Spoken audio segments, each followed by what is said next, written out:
കുട്ടികളെയൊക്കെ വളർത്തുമ്പോഴുണ്ടല്ലോ നമ്മൾ ശ്രദ്ധിക്കേണ്ട ഒരു 6 കാര്യങ്ങളാണ് ഇന്നത്തെ വീഡിയോയിൽ നമ്മൾ ഷെയർ ചെയ്യുന്നത്. ഒന്നാമത്തെ കാര്യം എന്ന് പറഞ്ഞാൽ കുട്ടികളെ പറ്റി മറ്റുള്ളവരുടെ മുമ്പിൽ വെച്ച് നമ്മളിങ്ങനെ വഴക്ക് പറയുക, കുറ്റം പറയുക, ശിക്ഷിക്കുക, ഇതൊന്നും നല്ലതല്ല.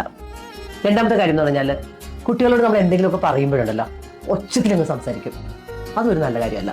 മൂന്നാമത്തെ കാര്യം എന്ന് പറഞ്ഞാൽ കുട്ടികളുടെ മുമ്പിൽ വെച്ചിട്ട് നമ്മൾ കളവൊക്കെ പറയുക, അല്ലെങ്കിൽ അവരുടെ മുമ്പിൽ വെച്ചിട്ട് തന്നെ നമ്മൾ കളവ് ചെയ്യുക, ഇത് നമ്മുടെ കുഞ്ഞുങ്ങൾക്ക് വളരെ മോശമായിട്ടൊരു മാതൃകയായിട്ട് മാറാൻ അത് കാരണമാവും. പിന്നെ നമ്മുടെ കുട്ടികളെ വേറെ ഫ്രണ്ട്സുമായിട്ട് അല്ലെങ്കിൽ നമ്മളുടെ തന്നെ മക്കളുമായിട്ട് കമ്പയർ ചെയ്യുന്നത് ഒരിക്കലും നല്ലതല്ല. കുട്ടികളെ വളർത്തുമ്പോൾ ഏറ്റവും പ്രധാനമായിട്ട് ആൾക്കാർ ചെയ്യുന്ന ഒരു മിസ്റ്റേക്ക് എന്ന് പറഞ്ഞാൽ അവർ വളരെ മോശമായിട്ടുള്ള വാക്കുകൾ സംസാരിക്കും അവരെ പറ്റി. അവരിങ്ങനെ പൊട്ട, മണ്ട, എന്താ വിളിക്കുക, അങ്ങനെയുള്ള കാര്യങ്ങൾ ചെയ്യുന്നത് ഒട്ടും നല്ലതല്ല. പിന്നെ ഒരു കുഞ്ഞിനോട് പറയുകയാണ് നീ ശരിയല്ല, അങ്ങനെ നമ്മൾ പറയാൻ പാടില്ല. ഈ കാര്യങ്ങളൊക്കെ ശ്രദ്ധിച്ചിട്ട് അവരോട് വളരെ പോസിറ്റീവായിട്ട് സംസാരിച്ചാൽ വളരെ നല്ല കുഞ്ഞുങ്ങളെ നമുക്ക് ക്രിയേറ്റ് ചെയ്യാൻ പറ്റും.